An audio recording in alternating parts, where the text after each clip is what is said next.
പള്ളിയോടത്ത് വെച്ച് നടക്കുന്ന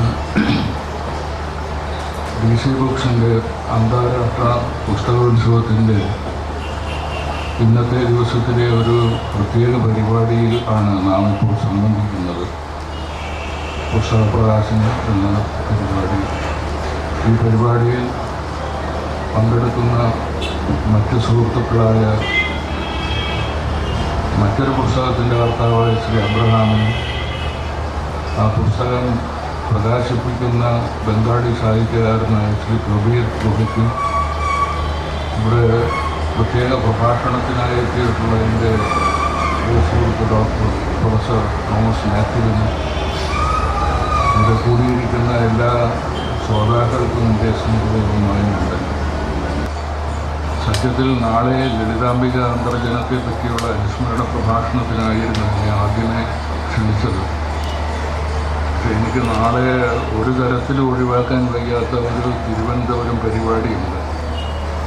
അത് പറഞ്ഞപ്പോൾ അവർക്ക് ബോധ്യമാവുകയും ചെയ്തു. അപ്പോൾ പോകുന്ന വഴിക്കെന്നാൽ ഇവിടെ ഒന്ന് ഇറങ്ങണം എന്ന് പറഞ്ഞ് അങ്ങനെയാണ് ഇത് സംഭവിച്ചത്. സാധാരണ നിലയ്ക്ക് ഈ സമയത്ത് ഒരു പ്രഭാഷണം ഏർപ്പെടുത്തുന്നവരും പ്രഭാഷണത്തിന് വേണ്ടി വരുന്നവരും ശിക്ഷിക്കപ്പെടേണ്ടതാണ്. ഇതൊരു മനുഷ്യത്വമാണ്. പക്ഷേ ഇതിനെ നീതീകരിക്കുന്നത് കേൾക്കാനായിട്ട് ആളുകൾ വന്നിരിക്കുന്നു എന്നുള്ളൊരു സത്യമാണ്. അതുകൊണ്ട് ഏറ്റവും കൂടുതൽ ഞാൻ സ്നേഹത്തോടുകൂടെ അഭിവാദ്യം ചെയ്യുന്നത് നിങ്ങളെയാണ്. പുസ്തകോത്സവത്തിൽ പുസ്തകപ്രകാശനം എന്നുള്ളത് സ്വാഭാവികമായ ഒരു പരിപാടിയാണ്. അതിന് വിശേഷിച്ചൊരു വിശദീകരണമൊന്നും ആവശ്യമില്ല. ഇത് രണ്ടറ്റത്തുള്ള രണ്ട് കവികളാണ് ഇവിടെ പ്രകാശനം ചെയ്യപ്പെടുന്നത്. അഭിനയത്തെ പറ്റിയുള്ള പുസ്തകം എഴുതിയ ശ്രീ അബ്രഹാം വളരെ കഴിവുള്ള ആളാണ്. അദ്ദേഹം ഇവിടെ ഇരിപ്പുണ്ട്. പക്ഷേ 50 കൊല്ലം മുമ്പ് എഴുതിയ നോവലിൻ്റെ കർത്താവ് PC കുട്ടേഷൻ നമ്മുടെ ഇടയിൽ ആസനസ്ഥനായിട്ടില്ല. പക്ഷെ അദ്ദേഹത്തിന് നമ്മുടെ ഹൃദയത്തിലൊരാസനമുണ്ട്. അതുകൊണ്ട് അദ്ദേഹം അവിടെ എല്ലാ ഹൃദയങ്ങളിലും ആസനസ്ഥനായിരിക്കുന്ന ഒരു വലിയ എഴുത്തുകാരനാണ് അദ്ദേഹം. 56 മലയാള സാഹിത്യത്തിൽ വിവിധ ഇനങ്ങളിൽപ്പെട്ട ഗ്രന്ഥങ്ങളുടെ വളരെ പുഷ്കലമായ രചനയുടെ ഒരു കാലമായിരുന്നു. ഞാൻ എഴുതിയ എൻ്റെ ആദ്യത്തെ പുസ്തകം എനിക്ക് തോന്നുന്നു 56-ലാണെന്നാണ് തോന്നുന്നത്, സീതാകാവ്യം. അന്ന് ഞങ്ങൾ കോഴിക്കോട്ട് ഒരു അസാധാരണ സുഹൃത്ത് വലയമായിരുന്നു. അതിൽ ഏറ്റവും പ്രധാനപ്പെട്ട രംഗമാണ് ഉറൂബ് എന്ന PC കുട്ടേഷൻ. അദ്ദേഹത്തിൻ്റെ തത്വശാസ്ത്രമാണ് മനുഷ്യരെല്ലാവരും മൂടപ്പെടുകയോ മറക്കപ്പെടുകയോ ചെയ്യുന്ന സൗന്ദര്യമുള്ളവരാണ്. സമൂഹത്തിൽ ആ സൗന്ദര്യം ആവിഷ്കരിക്കപ്പെടുന്നില്ലെങ്കിൽ കലാകാരൻ്റെ കടമ സമൂഹം പരാജയപ്പെട്ട ആ സൗന്ദര്യാവിഷ്കരണത്തെ ഏറ്റെടുത്ത് അതിനെ മറ്റൊരു ലോകത്തിലേക്ക് കാണിക്കുക എന്നുള്ളതാണ്. ഉറൂബിൻ്റെ സുന്ദരികളും സുന്ദരന്മാരും നമ്മുടെ സമൂഹം നേടാൻ വേണ്ടി ശ്രമിച്ചുവെങ്കിലും പല കാരണങ്ങളാലും പരാജയപ്പെട്ട ഒരു സുന്ദര ലോകത്തിൻ്റെ വിശ്വസനീയമായ ഒരു ചിത്രീകരണമാണ് സുന്ദരി. ദേശീയ പ്രസ്ഥാനത്തിൻ്റെ കാലം പശ്ചാത്തലമാക്കിയിട്ടാണത്. ഞാൻ ആ കഥയൊന്നും പറയുന്നില്ല. ഉറൂബ് സുന്ദരികളും സുന്ദരന്മാരും എന്നുള്ളത് ആ കാലഘട്ടത്തിലെ എഴുത്തുകാരുടെ തന്നെ മൊത്തത്തിലുള്ള ഒരു തത്വശാസ്ത്രമായി. എൻ്റെ ആമുഖമായി ഇടശ്ശേരിയുടെ കവിതയിൽ നിന്ന് ഒരു പദ്യം ഉദ്ധരിച്ചിട്ടുണ്ട്. മർത്യൻ സുന്ദരനാണ്. പല കാലത്തായിട്ട് ഉയർന്നു വരുന്ന ഒരു ദർശനമാണ് മനുഷ്യൻ്റെ സൗന്ദര്യം എന്നുള്ളത്. മനുഷ്യ സ്വഭാവത്തിൻ്റെ അധമ സീമകളും ഹീനത്വങ്ങളും എല്ലാം അവതരിപ്പിച്ച ഷേക്സ്പിയർ പോലും മനുഷ്യത്വം, മനുഷ്യവംശം എത്ര രമണീയമായ പദം എന്ന് അദ്ദേഹത്തിൻ്റെ ഒരു നാടകത്തിൽ പ്രസ്താവിച്ചിട്ടുണ്ട്. എഴുത്തുകാരൻ എപ്പോഴും ഈ വൈരൂപ്യം കിട്ടിയാൽ വൈരൂപ്യത്തിൻ്റെ ഒരു അന്തർഖനനം നടത്തുന്ന ആളാണ്. ഈ വൈരൂപ്യം നമ്മൾ തന്നെ നമ്മുടെ സൗന്ദര്യത്തിന് കൊടുത്ത ഒരു രൂപാന്തരമാണ്. ഇതാണ് അതിലെ തമാശ. നമ്മൾ സ്വയം വിരൂപരാകുകയാണ്. അത് മനുഷ്യന് ഒരു സമാന്തര മാർഗം കാണിച്ചു കൊടുക്കുകയാണ് കല. അങ്ങനെ അതൊരു സമാന്തര സൃഷ്ടിയായിട്ട് മാറുന്നു. കലാകാരന്മാരുടെ ഈ കൃതികൾ നോക്കിയിട്ട് ദൈവം മനുഷ്യനെ കൂടുതൽ കൂടുതൽ ശ്രേഷ്ഠമായ തലങ്ങളിലേക്ക് എത്തിക്കുന്നുണ്ടായിരുന്നെങ്കിൽ ഇതിനു മുമ്പ് ലോകം നന്നായിരുന്നു. അത് സംഭവിക്കുന്നില്ല.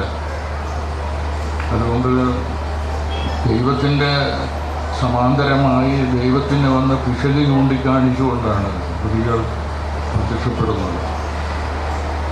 അന്നത്തെ സാഹിത്യ ലോകവും അങ്ങനെയായിരുന്നു. കോഴിക്കോട്ടെ ഞങ്ങൾ ഇപ്പോഴും ഓർത്തിട്ട് വിഷമിക്കുന്ന ഒരു ഇന്നില്ലാതെ പോയതുകൊണ്ട് ദുഃഖിക്കുന്ന ഒരു സ്നേഹവലയമായിരുന്നു ഞങ്ങളെല്ലാവരും ഉണ്ടായിരുന്നു.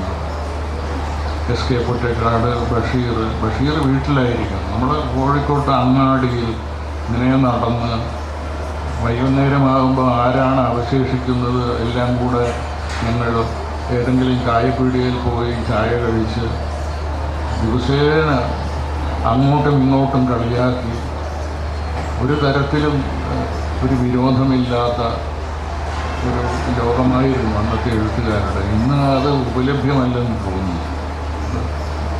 ഞാൻ ഉറൂബിൻ്റെ മരണം ഞാൻ യൂണിവേഴ്സിറ്റിയിൽ പ്രൊഫസറായിരിക്കുമ്പോഴാണ് അത് കേട്ടിട്ട് എനിക്കൊരു 5-6 മിനിറ്റ് നേരത്തേക്ക് എന്താ സംഭവിച്ചതെന്ന് എനിക്കറിയില്ല. അപ്പോൾ അവിടെ എൻ്റെ കൂടെ ഉണ്ടായിരുന്ന അധ്യാപകരൊക്കെ എനിക്കെന്തോ അസുഖം വന്നു എന്ന് ചോദിച്ചു. അതൊരു പൊറ്റക്കാടിൻ്റെ മരമാണ്. പൊറ്റക്കാട്, ഉറൂബ്, കൊടുങ്ങല്ലൂർ, തിക്കോടിയൻ, MP മുഹമ്മദ്, MT വല്ലപ്പോഴും കാണും.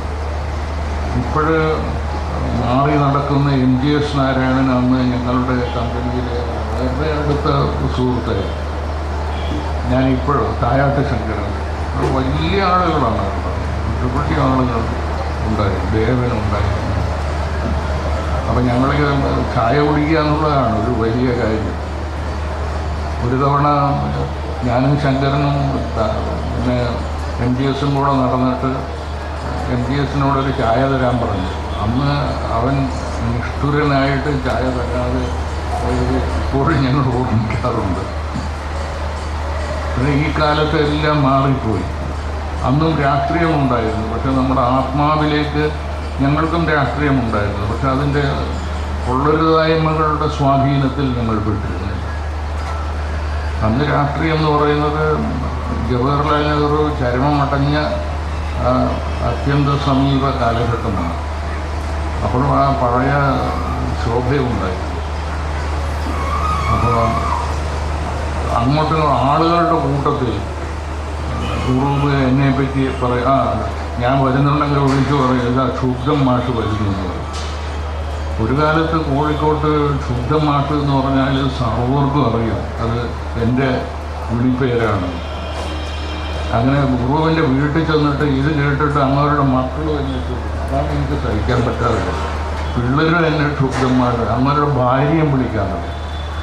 പക്ഷേ ഇതൊക്കെ ഞങ്ങൾ നേരം പോക്കായിട്ടെടുത്തൊരു കാലമായിരുന്നു. അത്തരത്തിലൊരു ഹൃദയ നൈർമല്യത്തിൻ്റെ കാലം എഴുത്തുകാരുടെ ഇടയിൽ കോഴിക്കോട്ടല്ലാതെ വേറെ പട്ടണത്തിൽ തന്നെ ഉണ്ടായിട്ടുണ്ടോ എന്ന് സംശയിക്കുക. എല്ലാവരും ഈ അവനവൻ്റെ അഹന്തയെ ദൂരീകരിക്കാനായിട്ട് എല്ലാറ്റിനെയും സമഭാവനയോടെ കാണുന്നതിന് ഒരു ഉപായം അതുണ്ടായിരുന്നു. അത് നേരിയ നർമ്മമാണ്. ആ നർമ്മം അവനവൻ്റെ നേരെയും മറ്റുള്ളവരുടെ നേരെയും എല്ലാം ഉപയോഗിക്കും.